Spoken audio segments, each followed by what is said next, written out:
Good morning student. आज हम बात करेंगे कौटिल्य का अर्थशास्त्र। इसके अंतर्गत हम बात करेंगे कौटिल्य के जो अर्थशास्त्र है उसकी विशेषताओं की। आर्थिक एवं राजनीतिक चिंतन की दृष्टि से कौटिल्य का नाम पूरे विश्व में प्रसिद्ध है। इन्हें प्राय कौटिल्य, विष्णुगुप्त, चाणक्य, कुटिल एवं वात्स्यायन आदि नामों से जाना जाता है। वह एक उच्च कोटि के विद्वान ब्राह्मण एवं अर्थशास्त्री थे। कौटिल्य का अर्थशास्त्र भारतीय आर्थिक विचारों का एक अलौकिक ग्रंथ है। ऐसा अनुमान है कि इस ग्रंथ की रचना 321 से 300 ईसा पूर्व में हुई थी। उनके द्वारा अर्थशास्त्र की रचना चंद्रगुप्त मौर्य के शासनकाल में ही की गई। आगे हम बात करते हैं कौटिल्य के अर्थशास्त्र की विशेषताओं। कौटिल्य के अर्थशास्त्र के अंतर्गत निम्न विशेषताएं हैं। कौटिल्य ने अपनी विशेषताओं में अर्थशास्त्र की कई महत्वपूर्ण बातें बताई, जिसके अंतर्गत फर्स्ट है अर्थ एवं अर्थशास्त्र की परिभाषा। यानी सबसे पहले इन्होंने अर्थ का अर्थ बताया एंड अर्थशास्त्र की डेफिनेशन दी। कौटिल्य ने अर्थ एवं अर्थशास्त्र की परिभाषा देते हुए कहा कि मानव व्यवहार अथवा जीविका को अर्थ कहते हैं। यानी मानव जो कुछ भी व्यवहार करता है या अपनी जीविका चलाने को के लिए जो कुछ भी क्रियाएं करता है वो अर्थ से संबंधित है। मानव से मुक्त भूमि का नाम ही अर्थ है। इस भूमि को प्राप्त करने या रक्षा करने के उपायों की विवेचना करने वाला शास्त्र ही अर्थशास्त्र है। उन्होंने मानव के 4 उद्देश्यों धर्म, अर्थ, काम, मोक्ष का वर्णन करते हुए लिखा है कि इस लोक एवं परलोक की प्राप्ति तथा रक्षा करने में अर्थशास्त्र साधन है, क्योंकि अर्थशास्त्र ही धर्म, अर्थ एवं काम को प्रवृत्त करता है, उनकी रक्षा करता है एवं अर्थ के साथ विरोध रखने वालों अधर्मों को नष्ट करता है। आगे उन्होंने दूसरी विशेषता में बताया ज्ञान की शाखाओं का विभाजन। कौटिल्य ने ज्ञान की शाखाओं को 4 पार्ट में डिवाइड किया है: त्रयी, वार्ता, अनवीक्षिकी एवं दंड। उन्होंने धर्म, अर्थ और काम के आधार पर मानव जीवन की क्रियाओं को बांटते हुए उसके सुखों की कल्पना की है। उन्होंने वैदिक काल में प्रचलित धर्म की प्रधानता के स्थान पर अर्थ को अधिक महत्व दिया है। अर्थात कौटिल्य ने धर्म के ऊपर अर्थ को वरीयता दी है। उनका मानना है कि सुख का मूल धर्म है, धर्म का मूल अर्थ है और अर्थ का मूल राज्य है। इस प्रकार उन्होंने धर्म की तुलना में अर्थ को प्रधानता दी है। मनुष्य के जीविकोपार्जन को अर्थ कहते हैं।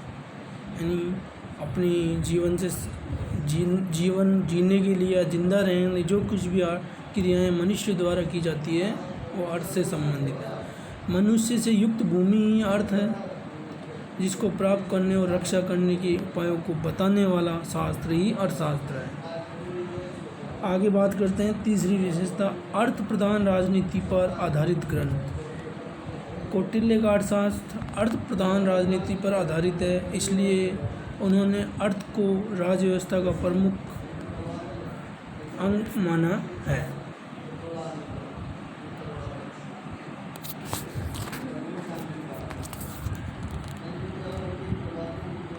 इससे राज्य के सभी क्षेत्रों का विकास किया जा सकता है।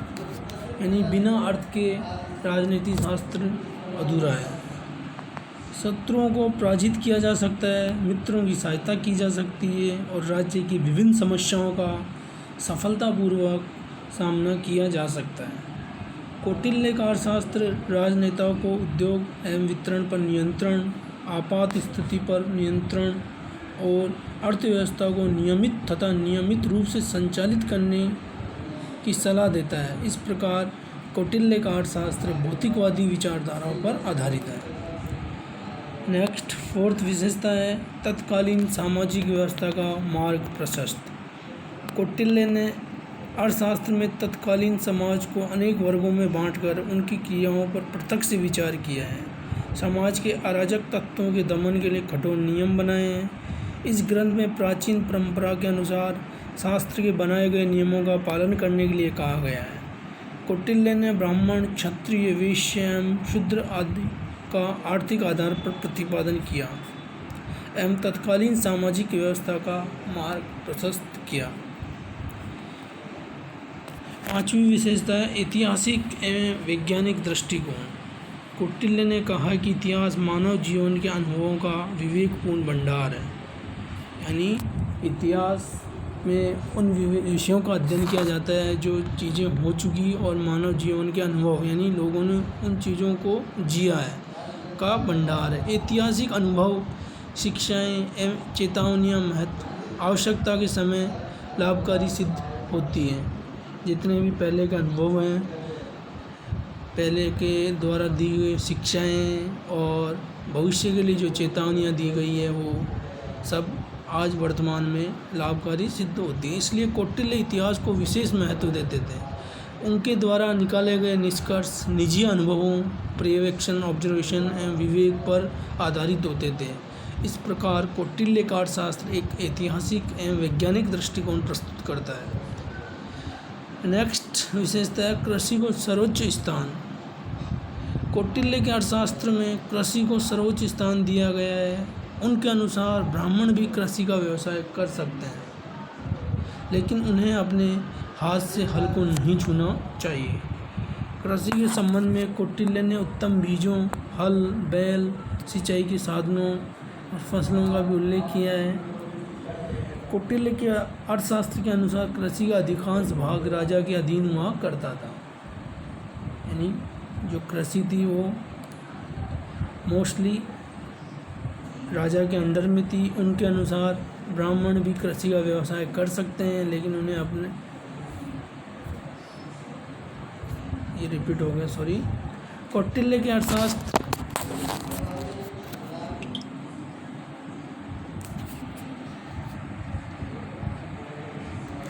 कृषि राष्ट्रीय कौटिल्य के अनुसार कृषि राष्ट्रीय आय का मुख्य स्रोत थी। यही नहीं, कौटिल्य ने कहा है कि कृषि विभाग के प्रबंधकों को कृषि अर्थशास्त्र, शुल्क शास्त्र एवं वृक्ष आयुर्वेद का ज्ञान होना चाहिए। संस्थापक अर्थशास्त्रियों की तरह उत्पादन अधिकतम किया जाना चाहिए, लेकिन ये सब जन कल्याण के लिए किया गया है। कौटिल्य ने सिंचाई के लिए सामान्यतः वर्षा पर निर्भर होना बताया है, लेकिन उन्होंने तालाबों, कुओं, नहरों आदि के द्वारा भी खेत की सिंचाई कर उत्पादन में वृद्धि करने के नियमों का उल्लेख किया है। इसके अतिरिक्त उन्होंने नदी, झील, तालाब और कुओं से सिंचाई करने पर उपज का चौथा हिस्सा राजा को देने का निर्देश दिया है। कौटिल्य अर्थशास्त्र में पशुपालकों को गोपाल के नाम से संबोधित किया जाता था। पशुपालन भारतीय प्राचीन व्यवसाय में सर्वश्रेष्ठ व्यवसाय है। इसमें पशुओं को चरने के लिए गोचर भूमि का उल्लेख भी है। ग्वालों के लिए मजदूरी निर्धारित थी। प्रत्येक पशु के लिए एक एक पण वार्षिक पारिश्रमिक का भी उल्लेख है। यानी उस समय जो मुद्रा माप की इकाई थी वो पारिश्रमिक के रूप में वो थी पण, यानी जो मजदूरी मिलती थी वो पण के रूप में मिलती थी।